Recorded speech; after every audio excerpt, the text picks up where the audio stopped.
शहर से कुछ दूर एक बुजुर्ग दंपति रहते थे। वो जगह बिल्कुल शांत थी और आसपास इक्का दुक्का लोग ही नजर आते थे।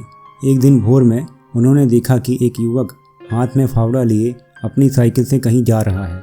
वह कुछ देर दिखाई दिया और फिर उनकी नज़रों से ओझल हो गया। दंपति ने इस बात पर अधिक ध्यान नहीं दिया, पर अगले दिन फिर वह व्यक्ति उधर से जाता दिखा। अब तो मानो ये रोज़ की बात ही बन गई थी।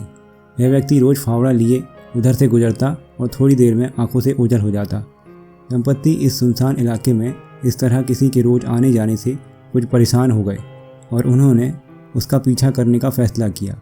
अगले दिन जब वह उनके घर के सामने से गुजरा तो दंपति भी अपनी गाड़ी से उसके पीछे पीछे चलने लगे। कुछ दूर जाने के बाद वह एक पेड़ के पास रुक गया और अपनी साइकिल वहीं खड़ी कर आगे बढ़ने लगा। 10 से 20 कदम चलने के बाद वह रुका और अपने फावड़ों से ज़मीन को खोदने लगा। दंपति को ये बात अजीब लगी और वे हिम्मत कर उसके पास पहुँचे। तुम यहाँ इस वीराने में ये क्या कर रहे हो? युवक बोला, जी 2 दिन बाद मुझे एक किसान के यहाँ काम पाने के लिए जाना है और उन्हें ऐसे आदमी चाहिए जिसे खेतों में काम करने का अनुभव हो। क्योंकि मैंने पहले कभी खेतों में काम नहीं किया, इसलिए कुछ दिनों से यहाँ आकर खेतों में काम करने की तैयारी कर रहा हूँ। दंपति ये सुनकर काफ़ी प्रभावित हुए और उसे काम मिल जाने का आशीर्वाद दिया। फ्रेंड्स, किसी भी चीज़ की सफलता पाने के लिए तैयारी बहुत ही ज़्यादा ज़रूरी है।